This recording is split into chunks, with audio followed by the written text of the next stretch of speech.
Hey everybody, welcome back to another episode of Millennialz Anonymous podcast. Yes, my name is Lise and I'm a millennial, so let's get this party started right and quickly. So let me give a big shout out, okay?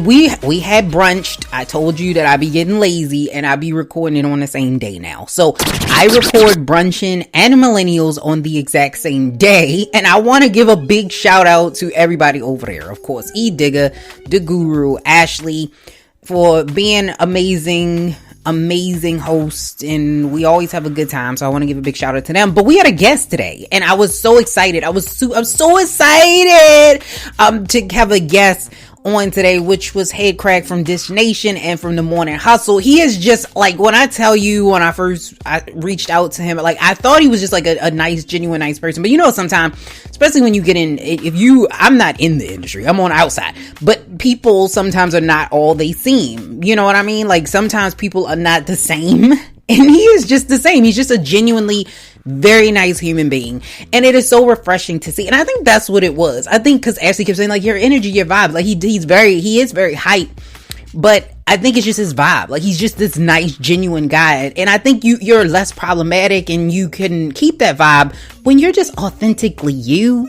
And that's what it was. Like he's just authentically him, and I love his energy and I love him. So make sure that you support his music. So he has music with the Bodega Brothers coming out, and he said about 30 days, and he has a new single coming out. So make sure you support him. I'm really rocking with Cali right now. That is, it's such it's an awesome song. It makes you very mellow, and he has a story behind it. So if you don't know the story behind it, make sure you go tune into Brunching on all major podcasting platforms, and you can watch it on Facebook or YouTube if you want. Whatever. I'm not judging you. Do whatever you need. You know what I mean? Like you do you. You do you. I'll do me. But he's genuinely just that nice. So I want to give a big shout out to Head Crack as well. But let's get into these top 10 trending topics of the week.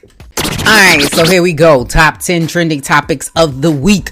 But before I go, I'm a little upset because I brought a canister. I know this is a side. You know, I'm a sidebar to a sidebar kind of girl. And I have this canister of water, and it is supposed to be like this insulated canister where it keeps stuff cold. And it's cold, but I put ice in it because I like to chew ice. I'm an ice chewer.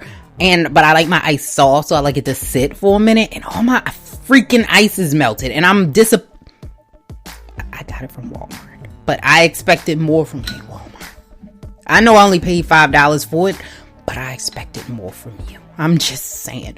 But let me get into these top trending topics. I don't know what I just said. I have not been drinking. Top 10 trending topics of the week. So Meg and Beyonce did drop a banger. I told you that it was coming. It was rumors that it was coming, and it had came. So they completed the Project Savage remix, and I told you, when we talked about this on Brunch, and I talked about it last week on Millennialz, I love my membership. I got my bronze membership. It ain't gone up, but it ain't gone down, and y'all not gonna take it from me. You listen to me, Beehive. I know Ashley said I must about to get it revoked. No, I am not. I've been rocking with Beyonce since day one. You hear me? When she was in Destiny's Child and she was the leader before they said she was the leader. I remember that interview when she was coughing when Kelly said that we was the leaders, and she was like, I caught that shade. Okay? I had caught that shade. I've been rocking with her since she was in Destiny's Child. Okay? So I got my Beehive membership. I done brought Ivy Park before y'all was buying the Ivy Park when it looked like it could be Popeyes related. Like I was buying Ivy Park when it came out. I've bought House of Darion. I've been rocking with Beyonce since Beyonce had braids. And back in the day, if you old enough, you know she always was rocking the braids back in the day. I've been since then. You know what I mean? She was in the Case video. I was rocking with her. But what I can't rock with is Beyonce rapping. Now, listen, I'm not saying that I'm hating on the song. I'm not saying that the song is not going to be a hit. The song is already a hit, and with Beyonce jumping on it, the song is going to be even more of a hit. It's going to be a bona fide chicken fried. Like, it's going to be all that and more. You know what I mean? Like, this song is going to go to the distance. But rapping Beyonce is not my favorite. But speaking of women that is just killing things in the game, the next verses is actually going to be Erica and Jill Scott. So Erica and Jill Scott are going to be going at it, and I'm excited about it. And I was looking at both of their catalogs, because at first I had given, because a lot of people was asking Swiss Beats and Timbaland, like, when are we going to get some women? Like, all of these battles have been men are not the only people out here blazing it. And I'm also a little bit confused, like, why a woman can't go up against a dude? Like, music is music, right? Like, it don't need to be just vagina for vagina. Like, we can get some of these women out here up against men. I think Missy Elliott has a strong enough catalog of songs she's produced that she could go up against a guy. I don't know who yet. Don't ask me that. But Missy Misdemeanor Elliott could. But in this particular battle, I had Jill winning, right? Because the reason why I had Jill winning is because I didn't go and look at Erica's full catalog. Once you look at Erica's full catalog, come on, man. Like this. And I love Jill. When she sang He Loves Me in E flat, can't nobody do that. Jill Scott, her mic game, fellatio skills is on point. She could teach a class, but I just feel like in this right here, nigga, this is Erica. Like, Erica got this. Miss Badu is going to get this. Floral scented vajayjay and all. She got this. This is hers. Like, you can't go up against On and Tyrone and the Ode to Hip Hop. You can't do that. So but I can't wait to see it, because it's gonna be so mellow. We're gonna have so many people in there smelling like cocoa butter and shea butter babies in there. Oh, I can't wait, baby. And Javante Davis gets a Corvette after he told Moneybagg Yo that it was middle class, according to Hip Hop DX. So I had seen this post. I think I saw it on the Shade Room. I think that's where I originally saw him say that, oh, that's middle class. And I'm like, dude, Javante, what? You listen, and I get that you a boxer and everything, right? And you from Baltimore. I'm from Baltimore. I can understand that. I can understand that. But you had money for like 5 minutes. Like, why are you talking down on somebody's car, first of all? And second of all, how do you not know that? Because you've been poor, though. Like, I don't understand. Like, you know ain't nobody in no middle class driving no goddamn Corvettes. You know that. And then he gonna go around and he gonna flip that and he gonna go get himself a Corvette. That's foul, yo. That's foul. That reminds me of this girl that I used to go to school with when we was back in middle school. I ain't gonna say her name, but she know who she is. And I had wore this jumpsuit, like this sweatsuit, but back in the day, they wasn't like cotton. It was like whatever that material is, that where you walk and it sound like you crunching paper. I had that on, right? And so, cause it was, listen, it was popping at the time. Okay. Them types of little sweat suits that they had, you know what I mean? These steam suits, I call them steam suits, cause you was surely steaming in that some bunch. So them steam suits back then, they was popping, and I wore it, and she teased the shit out of me for wearing that steam suit. She was like, you know, why you got on that steam suit? Look, she got on that fucking steam suit, the steam. And then after she had everybody teasing me about my goddamn steam suit, she came in the next day, not a week later, not 5 weeks later. She was talking about it because it was cheap. I think I got it from Gallo or whatever. And if you don't know what that store is, it was like Rainbow, but cheaper back in the day.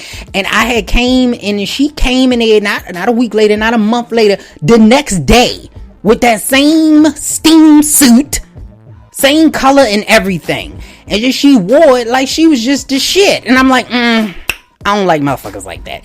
And that is what Javante Davis did. That was foul. You can't be doing that and saying that. And a Corvette is a nice ass car. Okay, that shit costs like $80,000. It's a nice ass car. We're not gonna sit there and do that to people. And that is not middle class. That's some rich folk shit. All right, we not gonna sit there and pretend. And there ain't nothing wrong with middle class. I'm in the middle. I'm shit. Oh no, maybe I'm working class. I'm probably working class like a motherfucker, but it is what it is. Like, I don't know what the credentials are. Somebody tell me what the credentials are. But nonetheless, Javante, leave that alone. And Atlanta opens up for people. If the nail salons is open, barbershops is open. And they're showing these pictures of people sitting and putting their hands behind plastic. So it looks like they done took their hands to the ICU unit to get their nails done. Their nails did. Listen, if I gotta sit in ICU medical quarantine to get my nails did, probably ain't worth it. And then somebody gets shot. They open up Atlanta and I think that somebody got shot outside. And I'm thinking, listen, this is what y'all was running outside to do this. Like, y'all was complaining about this. Y'all wasn't complaining about going back to work. Y'all wasn't complaining about none of that. You was complaining that you couldn't go shop in goddamn Rainbow or Foot Locker so you can get shoes and go to the club so people can shoot at y'all as y'all leaving. Like, this shit just don't make sense. Like, stay y'all ass in the house. Stay y'all asses in the house. I'm just saying. And speaking of staying in the house, people pile in state houses across the country. In particular, Michigan people decided that they was going to go up there, and it looked like they formed a goddamn militia. Okay, they was up there with AK-47s and other guns. Listen, I don't like it. I don't like it at all, because if they was black, they would have shot them on sight. Like, it is only constitutional rights if it's a white man with a gun. If it's a black man with a gun, it's a goddamn, he's a felon, he's a criminal, it's all of that other stuff. Or black person with a gun. I don't want to hear that shit. Like, I want y'all to keep that same energy. I need y'all to keep that same energy when y'all be talking about us protesting in the street. You calling the kids, they gang members and thugs and all that. You better use them same terms when you talking about these people, man. Because the thing that I don't understand is that somebody did that somewhere else in one of these rallies, and the person who formed the rally ended up getting coronavirus. Like, is it really worth it? And speaking about getting out of hand, the White House coronavirus response team says vaccine will be ready in 2021 as states are seeing more surges in numbers of people getting coronavirus because y'all won't stay y'all stupid asses in the house. Now, I don't know what to say about this. It kind of saddens me because seems like school not going back till it's going to be about 2021 by the time school goes back. And it's just, that makes me sad. So I'm going to move on. And Diddy says the black vote, it's not for free. This vote not for free. Now, I get you, Diddy. Like, I get the premise of what you're saying, but we talked about this on Brunching, and Ashley, she mentioned what I've mentioned in the past, is that you gotta have to have a goal, an outcome, a plan. So what is your goal or outcome? What is the goal or outcome that you're looking for? What is the plan? Let's say people stay home and they don't vote for Joe Biden. So if Trump gets reelected, what is your plan for that? Let's come up with a solid strategy or a plan. No, you shouldn't just be voting for people just to vote for them. But at the same time, y'all need to stop listening to these celebrities, because a lot of the times their interests are not the same as your interests. You need to be voting for people based on your own research that you've done on these politicians. That's what I'm saying. It doesn't matter if it's Democrat or Republican. You need to do your own research. Stop listening to these celebrities and thinking they know. I've heard too many people say that Cardi B should be running for president. No, she shouldn't. Nope. We're not doing that. Just because somebody said or repeated something that they heard don't necessarily mean that they've done the research. Okay, so you can't rely on somebody else. So stop listening to celebrities as if they're going to give you the opinions about what's best for your life, because they don't know. They can only go on what's best for their life. That's all I'm saying. Like, so I get what you're saying, Diddy. You shouldn't just be voting for people because they're a Democrat. You shouldn't just be voting for people because they're a Republican. But you should, if you're going to be out there and you want to be like the leader, you got to have some strategy. You just can't be throwing out words without a strategy. So let's strategize. And then the drama with Isaiah Thomas and Michael Jordan continues. So they are still going at it. They have not dropped this beef at all. If you go watch The Last Dance, Jordan pretty much called him an asshole, and Isaiah Thomas didn't like that at all. And Hillary Clinton finally endorses Joe Biden after it's been about a month or so since he was the only candidate. So that's a long time before she decided she was going to endorse him. So I don't know what has been going on with that. And finally, Mike Tyson with a video that is going around the interwebs of him boxing again at 53. And he's still the baddest man on the motherfucking planet. And we all had felt it when his sparring partner was going with him, and we were like, oh my god, oh my god, oh my god. Like, I was afraid for him. Like, I felt like he was trembling, and I could feel it. Like, I could feel the hits. Like, even from not being there, you could feel you could feel it. Like, even though you're not necessarily there, I could feel the I was like, woo. I feel your pain. For a minute there, I thought he almost hit him, and I could see he went, oh, wait a minute, wait, let's wait a minute, I gotta get my thoughts together, because I think his life did flash before him. His life, or maybe he might have shitted on himself, because I would have too. Like, that was a lot, and her hand was really close to the face, like, it was like, what? So this has been your top 10 trending topics of the week. Let's get into the topics of the day. Alright, so we talked a little bit about the Savage remix with Meg Thee Stallion and Beyonce. And so we as on the podcast Brunchin', I think the consensus is that it's a banger. But I think a lot of people weren't necessarily completely sold on it. But the thing that we're going to talk about today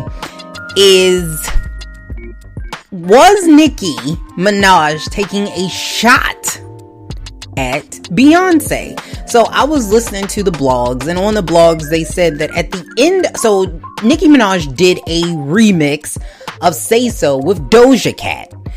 And which is funny to me, because I thought that they were like, not necessarily Doja was at odds with Nicki, but I know Nicki fans didn't really care for Doja because she was on Twitter, and I think somebody drew a picture of Nicki, Meg, and Doja, and one of the guys commented on it and said, I would like to see Doja in the middle, and the Nicki stands was like, we ain't having it, and that was disrespectful and all that other stuff. And so they just was going at him, and Doja came in and she was like, don't worry about them, they like they internet bullies or whatever, and they just went at her. And from that moment on, Nicki fans or Nicki stans believed that Doja didn't like Nicki, and then it was a thing. So I'm kind of shocked that they were working together anyway. Like, so this is kind of, I think this is Nicki's way of telling her fans, back off of Doja, we don't got no problems, I don't want no problems, I think that's what this was. But Nicki, because originally, according to the blog, she had a totally different verse on Say So than she released on the actual song. And so a lot of people are starting to speculate. Some people thought she was talking about Wendy Williams, but she has since debunked that. And she said, I'm not talking about Wendy Williams on this album. And they were just they were thinking maybe it's Cardi, but because of what she said, they don't think it's Cardi. So at the end of the song or the verse, she did it at the end, Nicki Minaj actually says this. Why you talking about who body fake? With no more fillers in your face, you just full of hate. That real ass ain't keep your nigga home. Now you looking silly, that's why I'm still at home. So she's talking about fillers in somebody's face and not keeping their man home. So what people are thinking is that this is a shot to the queen. And by queen, I mean Queen Bey. They think this is a direct shot to Beyonce because Beyonce came out with the song with Meg. And in the song, Beyonce discussed if you want to see some real ass. And a lot of people are thinking that this is a response to it and that this is kind of like Nicki's way of, drumming up this controversy around this. Maybe it's a PR stunt. I will say that because some people are saying, well, I don't think Nicki would be bold enough to go after the queen. And I don't think a lot of people would, because people remember the stuff that happened with Carrie Hilson and stuff like that. Like the queen, and I know they both call themselves the queen, but when I say queen, because, I respect Nicki, I love Nicki's music, but when I say queen, I mean Queen Bey, because I've been a fan of Beyonce longer. So I just would refer to her as Queen Bey. So when like, Beyonce has clout in this game. Like, she's been around. She's a mammoth. She is a titan. You cannot go up against Beyonce in music. That is just not what you do. You can't do it. Like, she is the epitome of our superstar. Like, back in the day, in the 80s and 90s, we had a lot of superstars that emerged. You know, you have Michael Jackson, you know, and by superstars, I mean people with staying power. Like, they will be around for years and years and years. Like, no matter if they stop making music, they will still be relevant. So we're talking about our MJs, we're talking about our Princes, we're talking about our Whitneys. Those are the types of people that have staying power, regardless. And some of them have been passed away, rest in peace to all of them, for years, and they're still relevant. We don't really have that now. We don't really have that in our genre. So, like, we have Beyonce, and we have, I think the next person that's probably coming up on this relevancy train is Drake. Like, because Drake is, everything he puts out is fire. Like, he has not made a misstep yet when it comes to releasing this music. So he had a couple of little slip up. He had a little slip. But other than that, like, when it comes to the music, he ain't slipped up yet. Like, he always wear that musical rubber tight. Like, he don't slip when it comes to the music. But I will say that I don't know if Nicki is scared of Beyonce. Like, I think people, for them to say that Nicki is scared of Beyonce is silly. I don't think she is. To me, it makes a lot of sense that this shot came directly to Beyonce. Like, from a PR stunt, this is fucking genius. If this is Nicki doing this, and because people are talking about it now. Like, in the giantness that Savage is becoming, because it got fucking damn listen, Meg, I like you. I think you real authentic. I like you a lot. You know what I mean? I rocks with you. I got most of your songs on my playlist. But I'm tired of it. Like, and it's not you, Meg. You didn't do it. It was all the goddamn people on TikTok doing it. Like, everybody got to do the dance. And now we got to get another dance to the dance. And it's just like, I'm tired. But this song is already a hit, and it's already on TikTok, and it's already in heavy rotation. So this song is going to be a giant. And I don't know if Doja Cat's remix was going to do the same numbers streaming wise that Beyonce's song or Meg Thee Stallion song Savage was going to do. I don't think so. And I think that this was genius, because now people are going, what are people doing? You listen to Savage remix, and now you go listen to Doja Cat Say So I can figure out exactly what did Nicki Minaj say. And no, she was like, I'm gonna get this full damn stream, because you gonna listen to this whole goddamn song so you can hear it at the end. So I think that this was a fucking PR genius. This is genius. And I'm not saying that she's taking a direct shot at Beyonce, because I don't think she has beef with Beyonce or anything like that. I think this is just her way of getting some streams. I think this is her way of being a PR genius. This was smart. This was smart. If you don't see that this was smart, I don't think you know marketing. This was smart. And so, yes, I do think this was a direct response to what Beyonce said. Now, if this is a direct hit so that she's getting that marketing or PR, and she didn't call the queen to do that, do I think Beyonce's probably upset about it? Probably. But I don't think she could really prove that she's talking to her, because if Beyonce comes out in response to this, she's owning the fact that she couldn't keep her man home. So I don't see Beyonce responding to this shit at all.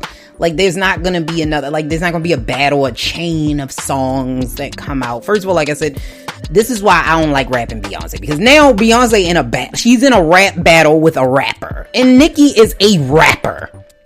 You know what I mean? Like, Nicki is a rapper's rapper. Like, she on mixtapes and everything. Like, this not good, B. That's why we can't have you rapping. You sing, you don't rap. We can't have you in rap squabbles. I don't care how great Jay-Z's pen is. We can't have you in rap squabbles. If this is what this is about. We can't have that. That's not a good look for you, baby. It's not a good look. It's not a good look. And I think this is another thing that irritates me about the music industry. I feel like the music industry ages, but I feel like it's hard for it to age. Like, it doesn't want to age. And like, it's kind of painful to see, because I'm like, you know, Beyonce, you almost 40. Like, I don't think we should be rapping at this point. Let's not go backwards, because she wasn't rapping when she started. Like, if Beyonce was rapping when she started, then that would make sense to me, but she wasn't. So I was like, don't try to cater to the youngins. I don't want you to cater to the youngins. I don't like it. And so now, with her catering to the youngins, she's stuck in a battle. Well, she's not stuck in a battle, but this could be a battle of lyrics. This could be a shot. This could be shots fired. Like I said, is Beyonce going to respond to this? Hell no. Like, she's on a different type of wavelength. Like, she got her billion, she got Blue and everything, and the twins. And I'm really upset that people just call them the twins, because they do have names. But she out there on her yacht. Like, she with Miss Tina. Like, she out there. She ain't worried about this. But she technically, if this was a real rapper, this could be something. Like, if Remy Ma was on Savage and Nicki said this, oh no, I think we getting another record. Whereas this is just gonna get Nicki some marketing. But I think if this was an actual rapper, we would be in a battle. Because that's shots fired. If she really is talking to Beyonce, that's shots fired. You don't bring that shit back up. You just don't. You just don't bring it up. But it's funny, because we were talking about Savage, what it means. Like, because we know what it means in the terms of the culture, right? We know what it means in the culture. But what it actually means, and so my husband was asking, like, you know, because I was singing the song Savage or whatever, and I'm not the biggest fan of Savage, but it's a catchy song. Okay, so you're naturally gonna sing it.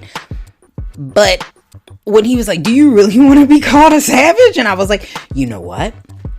You kind of on to something. Because if you think about what a savage is usually referred to an animal. So, you know what I mean? Like, uncivilized, primitive, barbarian, barbaric, heathen. I'm like, I think we need to have a conversation with our kids to kind of like get everybody on the same wavelength. Because some of these words y'all be using, like, if you really knew what it meant, would you want somebody to refer? Because if somebody come up to you and say you are uncivilized, you could be like, oh no. But if they say you a savage, then you be like, yes, honey, yes, I'm a savage. Like, bitch, she's calling you the same shit. Like, I don't know if we gotta get these definitions and nouns under control. And I'm not necessarily saying that I'm gonna take my nouns from Meg the Stallion, because she does refer herself as a stallion, which is technically a male horse. So I'm not necessarily taking, my dictionaries from her, but I'm just saying, like, we need to check some of these words in the dictionary or the thesaurus or whatever you got, because we do need to make sure we know what they actually mean. Alright, let's get this party moving on. Let's move the bandwagon over, okay? So, I'm gonna talk about it. So, I waited a little while before I actually talked about Black as Fuck and Black AF on Netflix, which was created by Mr. Kenya Barris. If you don't know who he is, he's created a lot of great television shows that people probably watch. So, like Blackish, Grownish, Mixedish, anything that has ish behind it, he made it. And he also did things like Girlfriends and a couple of other shows back in the day. So he's been around for a minute, and he's known for creating black shows that give black people a light and a voice and all of that. So with that being said, shout out to Kenya Barris for giving black people jobs. Appreciate that, especially in Hollywood, and writing pretty decent ass scripts, right? Because sometimes you get, I ain't naming no names, but sometimes certain black people be writing stuff and it be a mess. And so I can appreciate Kenya for the appreciativeness of what he contributes to black culture, right? But on the same note, don't name a show black as fuck that's not black as fuck. Like, it confused people. And I think when people watched it, they expected to get something else. So, so if you ever, like, let's say you went to a restaurant or something, right? And you are sitting there and you're reading the menu and it starts talking about stuff where it's sweet. Like, let's say it got, like, on the menu, this is a cupcake, a brown sugar cinnamon cupcake. And you like, oh, I want that. And then once it comes to your table, you realize that it was meat. You know what I mean? Like, it's a meat cupcake and they got like brown, like, and listen, brown sugar on meat is not bad, especially if you having like barbecue or whatever, like ribs or something like that. So it's not necessarily nasty. It's just not what you was expecting, right? You was expecting something sweet. You ain't want savory. And I think that's kind of what happened with Black as Fuck. So the reason why I took some time, I didn't review this right away because I had to take some time to myself. Cause I had turned it on when it first popped up on Netflix. I said, oh, Black as Fuck. This is something black. I'm black. Let me watch it. And I watched it and I was like 10 minutes in and I was like, I don't know if this for me. So I might have to turn this off, but I appreciate you. Those are the kind of things that I was thinking when this had happened. When this went down, I was like, oh, the Rick Ross setting was like, oh, like, I don't know this for me. And so that's why I didn't review this, because if I would have reviewed this show back when I watched 10 minutes of it, I would have given this a really scathing review. Okay. And listen, Kenya don't give a shit about me and what I'm saying. Kenya don't even know me, but I just want you to listen, Kenya. This is for you. This is an open letter to Kenyan Burrs, if you can hear me. And another reason why I gave it a second shot, shout out to Kevin Hart and his podcast that he has. And the reason why I gave it a second shot is because I saw them on the LOL network or something like that, and they were talking about it, and all of them loved it. Everybody, well, I think it was 5 of them, and I think of the 5, 4 of them really loved it, and I think one of them was like, it's okay, but it's not my favorite. It's not bad, but it's not my favorite. And they compared it to like Curb Your Enthusiasm. If you don't know what that is, basically it's like a really dry humor type of show, like a Seinfeld type of humor. And so if you're not that type of person, like that type of humor, this ain't for you. Trust me. But they were talking about it. And one of the things Kevin Hart mentioned was what I mentioned when I heard a lot of black bloggers going in on Kenya Burrs for colorism. So basically they were saying that Kenya Burrs tends to pick light-skinned women or biracial women to play as these main characters. Now, Kenya Burrs is not the first. Like, we was getting this back in the 90s everywhere, like with My Wife and Kids and all this stuff. Like, we were getting this a lot with the mixed kids, black parents vibe back in the 90s and so forth. So he's not the first, but they were really going in on him. They were really saying that he was pushing his light skin agenda. Like, how you gonna name a show Black as Fuck when the woman is a white woman? Like, some people even thought Rashida Jones was a white woman. Now, Rashida Jones is very light, and if you squint at her so ever so lightly, she looks like a white woman. Okay, she looks like a white woman, and she is not. That is Quincy Jones's daughter. She got a black pappy. She is biracial. She is not white. But people thought she was white. So people were like really upset once they saw that it was Black as Fuck and he had a white wife. But what people didn't do is what Kevin Hart did, and well, Kevin Hart didn't have to do because he know Kenya, because Kevin is rich, okay? But I Googled it. So when I found out these shows were supposedly about his life, and this is before I watched the thing with Kevin Hart, I wanted to see what his family looked like, because people were going in on him. And I was like, well, if this is loosely based off of his life, and this looks like his family, what does his family look like? Now, if his family was looking like me and his wife was Rashida Jones, I would be like, this ain't right. Okay, like, you can't be doing that. Okay, but that's not necessarily. I would have been like, listen, you know what? Like, this is not gonna work, baby. Like, this, you can't be having a black black woman like me, and then you replace me with a white woman like Fresh Prince did. Like you can't be Fresh Prince and people out here. Don't be doing that. But his wife is biracial.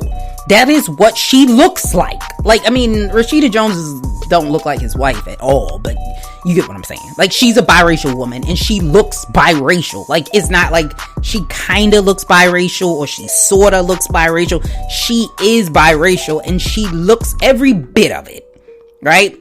So that's what his wife looks like. And his children all look more biracial than they do black. They just do. Like, you know, although they're technically more black than white because their mom's half black and their dad is black, they look like biracial kids. Like, they all have the curly flowing hair and everybody's light. That's what his children look like. That is what his children is. Okay. Now, they were saying that he made the show, Kevin Hart and them, he made the show for black people who are very wealthy, and that a lot of people missed out on this show because they were not listening to the real issues. Like, he was really trying to give you some really, really deep issues about white gays and all of that. And I think that people missed it because they were so stuck in the black as fuck vibe that they didn't listen to any of that. But what I will say is that if that is true, what Kevin said, that he made this for successful black people, he made this for 5 motherfucking people. Like, because the 1% of the world is small as it is, and for black people, it's real small. Like, it's like an efficiency apartment in New York. Like, it's real small. You could put all the black people in that 1% of the 1% in a fucking efficiency apartment. That's how few of them motherfuckers in there. Like, he made that shit for Oprah, Kanye West, Jay-Z, and Beyonce. Like, did you really just make a show for 4 motherfucking people? Like, that's who you made this for? Because the reason, like, we had shows back in the day. Fresh Prince of Bel-Air was one of them, where they were kind of like wealthy. He had, what else did we have? We had A Different World. They had a couple people in there that were wealthy. Like, we've had wealthier families that we really was rocking with on television. And the reason why we rock with them is because they made them relatable to us, the regular people. So we felt like they were like us and we were like them, and you know that it was an obtainable feat. Even when you look at other shows that are not black related, but it was like Dallas and all those shows where they were rich and grand, they made them like us. So then we were like, oh, they fight, they bicker, they were wealthy, but they still had issues that we could relate to. Like, somebody was getting cheated on, somebody was having money problems. Like, they made it relatable. On this show, Kenya, I could not relate to any of this. Like, this was just not a relatable show at all. Like, him with the white assistant and like, it just, and I get what he was saying, because we've all probably at some time or another tried to fit into a world that didn't look like us, and, you know, having to worry about what cultures think about us, and being the representative for the black race, and trying to pretend like you're something that you're not to fit into their liking. All of us have done it at some point or time. We shouldn't have to, but we've all probably done it at one point or another. But I did not relate to this at all. Like, it just was like, oh, okay. Like, I don't understand this. This is not for me. He's not talking to me. And being black, and I was like, you know, I'm black. I'm not black as fuck, but I'm black. I just this wasn't for me. And when you have that type of stuff, I'm like, Kenya. From a man named Kenya, I expected more. Like, he started talking about, like, I know, my Armenian drug dealers and all this stuff. It just, none of this stuff made the connection was not there. Like, you had to squint to see the connection. And that's not how this should be. Like, and I didn't understand why he did it at all, because I was like, he already did Blackish modeled after his own life. That's why he has the mixed wife in Blackish. So basically, you redid what you just did, but worse. Like, that, it just doesn't make sense to me. Like, I could not for the life of me. Because Anthony Anderson makes Kenya's life, which he, of course, is not exactly Kenya's life. It's a little different, because I think on that show, Anthony Anderson is in marketing. Their house is not quite as huge and big. Like, it's a little bit more obtainable to real life, I guess.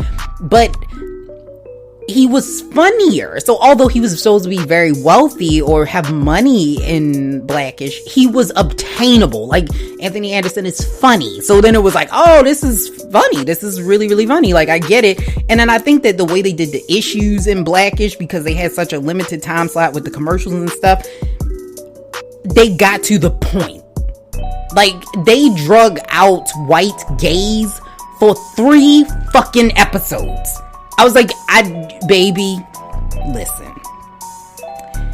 We don't need you to do that. If you need to talk about the same shit for 3 episodes, you gonna lose us, okay? So to me, it just wasn't relatable. Now, will I say that he's a colorist? I can't say that, because like I said, that's his life. That's his life. That's his wife. Those are his kids. I can't say that. But what I will say is, Kenya, can you make something, a show that doesn't have those characters in it? Like, people are saying that I want to see a black as fuck show. Can you make a black as fuck show to show true black issues in a way that would identify with the average black person? Can we get that? Wealthy people is probably not going to bode well with most black people, because it's not identifiable. So you have to be able to make it identifiable. Do I think that there are some issues that they could go after? I think they do hit on, because I didn't watch all of them, but I think I watched like 4 episodes. I think eventually they do go into the fact that the wife is biracial. I think they do that. But I think the issue also stands when you have somebody who looks like Rashida Jones, is that they were making everything like, yeah, racism. And I'm like, I don't know if that's valid for Rashida, because she don't really, like, Rashida Jones looks white. So for people to really treat her with racism would be very hard to believe.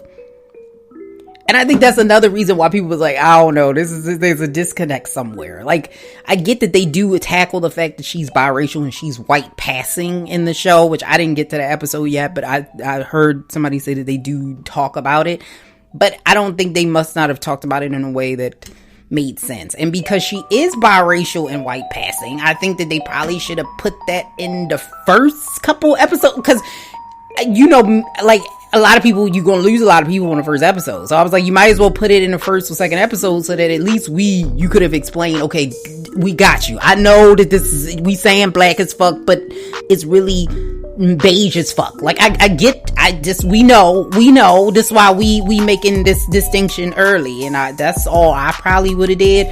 But yeah, y'all leave Kenya alone. This is just what his family looks like. Like I said, I can't say that he's a colorist or he has an agenda. All I know is that that's his family, and he probably should have reworded the title. That's it. That's all I got. It was a post that came out, and it was talking about millennials being like really young and being like naive or whatever. I'm like, stop using millennials when we are not all young. It's like, oh, millennials, they complaining because they won't get a graduation or whatever. And I'm like, listen, first of all, I think that's fucked up. Like, I think for the kids to not have a graduation is fucked up. It's messed up. But first, one, they're not millennials. None of them are. Like, most of the kids that are probably graduating from college aren't even millennials. They're Generation Z. But it is fucked up nonetheless. And I think that, just kind of sidebar to a sidebar, I think something should be done. I think LeBron James is doing like a virtual graduation today, I think. Or sometime in early May. He's doing... And I think more people should do that. I was thinking that. I was like, I think more like celebrities and even the schools should do like a virtual graduation. And I know that a lot of them are doing little things here and there, but I don't know if they're doing like, because on Zoom, can't you have like 1 million people on there or some shit like that? Like, get a paid subscription to Zoom. Or like, I know here in Maryland, I think they have a contract with Google or whatever. Like, ask Google how many people can be on there, and they should give the kids something so that they don't feel like they missed out. That part, I think, is really like, you go through school and you don't get your roses. Because I know a lot of people are saying like we did all this work and it was for nothing. And I'm like, first of all, it's not. If you leave school with a diploma, that's what you came for. You didn't come to get people to clap for you for 5 seconds and that's it. Because most of this stuff you won't remember. You're not gonna remember any of the things that happen necessarily on graduation day unless something really bad happens. You'll just know that you graduated and you'll have the pictures. I think they should do something virtually where people can still get their pictures, like their senior pictures, like, you know, with them with the cap and gown. Maybe if they have the cap and gown, do something virtually where the kids can get like a green screen or something, or have somebody go out and take pictures of them. Because that's really what they want. At the end of the day, that's what they want. Because prom is nothing but a big ass party. I know a lot of people were upset about that, but prom is a big ass party. Like if you go to a club or a wedding, like it's prom, and most people proms is like shitty. I know mine. I mean, I guess I can't speak for everybody, but my experience at prom was shitty as fuck. Like it was not good. You know what I mean? So I think that you kind of got to keep that in mind.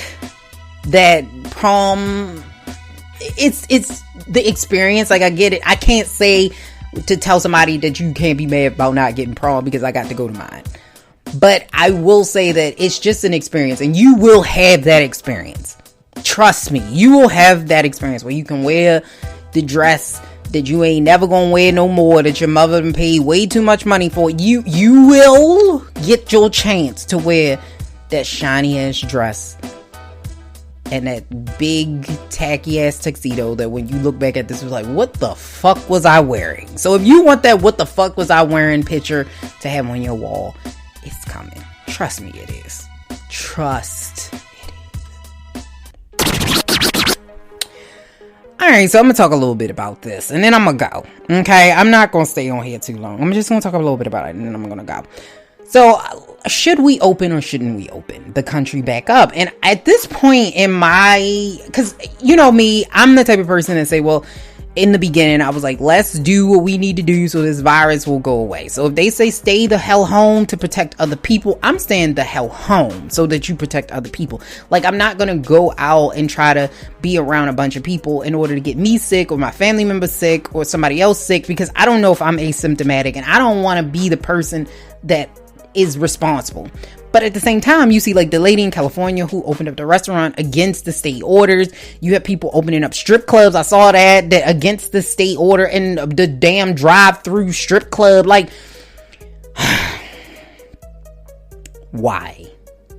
It ain't enough stripping in the world. Like, why do you need a drive-through strip club? Like, I don't even know how that works. Like, how do you set that shit up? Like, how do you set, like, how does that work? Like, is it a chain, like a zoo, where you go around like a whole like route and see different strippers in different areas? Like, this is the cinnamon containment over here, and this is the money girl containment over here. And I don't know how that work. Like, I don't even know why you would need to do that. But regardless, people are they kind of going against the order anyway. You're seeing more and more people, because Americans don't fucking listen. Like, I don't know what what the government thought was going to happen, but I was like, we live in America. Americans don't listen to shit. Like, you can tell, like, we have to have things on items that we should not have to have things on so that Americans know not to hurt themselves. Like, that dumb shit. Like, if you ever gone to get coffee from McDonald's, the shit now says, caution, this is hot. Because some dumbass motherfucker didn't realize that shit was hot. Like, we have to put disclaimers on obvious shit. Like, we are out here telling people don't eat bleach. Like, what government? Listen. Even though that did come from a government official to eat the bleach. But that's neither here nor there. But what did you expect? What really did y'all expect? And how long did you think this shit was gonna last before people were gonna just start doing what they want to do? This is why I'm on the fence. I believe that we should keep it closed. My personal opinion is keep it closed until they have a plan, a strategy of how to not get people sick. Because I've heard way too many people say, I don't mind getting it because I'm young or I'm healthy And if I get it, it's not going to be that bad. The issue is you don't know what the fuck's going to happen to you until the virus is in your system. And then you will know how your body will take it. Until that happens, you don't know. If you get it, you might be fine, or you could get it and you could get really, really sick. Even if you live, from what I've heard, the people that live through this, it's not fun. It's not something where it's just like, oh, I gotta get it. Y'all gotta use some common sense. You gotta use some common sense. But the reason why I'm saying that I'm on the fence is because, are you really gonna be able to keep these people home? Is it gonna matter if business owners just start opening up stores and stuff? What are we gonna do? You gonna arrest everybody? Like, how? I think we did not do a very good job as a nation for kind of like preparing for what was gonna happen. And we see the breakdown. And I think a lot of people get mad at the shutdown, but they don't get mad at the issues. Like this pandemic basically just showcased what was wrong in America. And instead of y'all trying to find ways to fix that, y'all are mad because you can't go to Kohl's. Like, those are the types of things that just don't make sense to me. We've got to use more common sense. If you know that you are living paycheck to paycheck and you cannot afford to be sick or stay home and you don't have health insurance, the issue is not get mad necessarily at the fact that you cannot go outside and go do a half court with your friends. The issue is you don't make enough money and you don't have affordable health care. That's your issue. We need to start to pay attention to that. Y'all anger all them guys over there and women over there with the guns standing in the state houses and stuff like that. We need to raise the minimum wage and make sure that everybody has access to universal health care and not going broke over that. I'm waiting. Where is your energy to help fix that? Where is that at? If you're upset that it's going to take so long for you to get a vaccine or something like this could even happen, we needed to be prepared. There should have been a pandemic response team that is not there. We need to put more money in science. That is an issue. Why are we not talking about that? Americans, we only see what's in front of us. And if we don't look past that, what's in front of us, it's like you can just dangle a carrot and we look at somewhere else. Like it's too easy. We make this shit too easy. And we gotta stop. You cannot get distracted because of things that are going on. You've really got to be able to make sure that you do the right, you know where the right issues are to channel your action to. Standing in the courtyard of your state house ain't it, baby. It ain't it, boo-boo. Your issue is that you need to get paid more. You need to be compensated more. You need to have sick leave in order to do that. And you need to make sure that you have protections in place that if something does happen, it does not completely derail your livelihood. Those are the things that you need to be talking about. Those are your issues. Just saying. Well, this has been another episode of Millennialz Anonymous podcast, and I am super excited. I think you're going to be excited as well because we have a guest coming up next week. I got to confirm it. I have not done that yet, but I'm going to confirm it. You're going to be really excited about the guest we're having, and we're going to have a really good time. It is a comedian, but I'm going to keep it to myself until everything is confirmed. Okay. When I have a picture and an image to put out there, I will certainly do that. So I'm excited about that because they are actually coming to Millennialz. They're not going to brunch, they're coming to Millennialz. They're coming to moi. And so I'm excited about that as well. And stay tuned for brunching because we got another guest that's supposed to be coming over there too, which y'all are going to love. So I'm gonna keep it secret till I get confirmation, and we have all of that stuff in the bag. But make sure that you tune in to Millennialz Anonymous. If you're not sure where we air, make sure you go to our website, which is just www.millennialz.us. That way you'll know exactly all the places that we go live. You'll know all the platforms that we're on so that you can tune in. Shout out to WPIR 98.4 FM for rocking and rolling with us. Like I said, we're supposed to be on WRDR, but I have no idea when we air. I don't know when we air. I don't know. I don't have a date yet. So I guess maybe I need to do a better job of that. Yeah, that's me. That's my bad. Okay, that's my bad. I'm gonna get that information to y'all so y'all have it. That's on me. That's on me. That's my job. Okay, let me make sure I get that information. But we're on.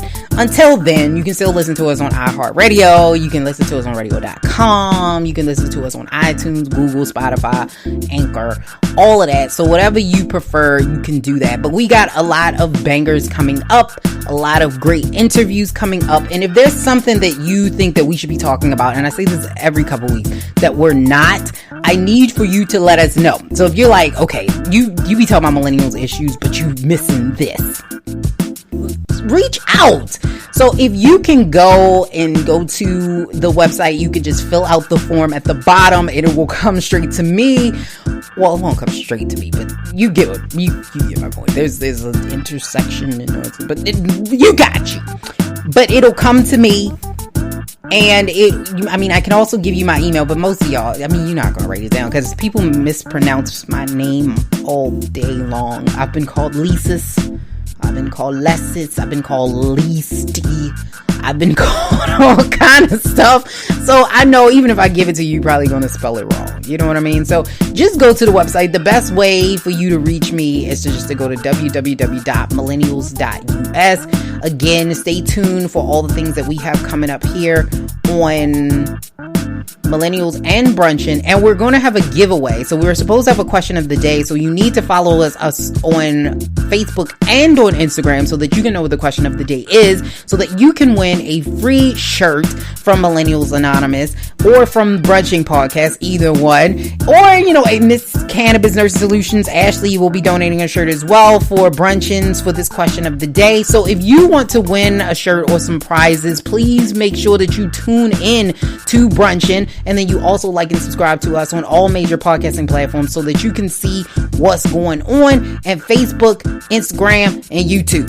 All right, so I appreciate you rocking with us. Listen, stay safe. And I know some of you cannot because you're essential workers. And my heart goes out to all the essential workers. Rock it. Keep rocking it. My heart goes out to everybody. The custodians, the hospital workers, everybody. Grocery store clerks, everybody. So I need you guys to stay as safe as possible. Thank you for supporting us. Thank you for listening. We absolutely appreciate everything that you guys do. So this has been another episode of Millennialz Anonymous. Peace.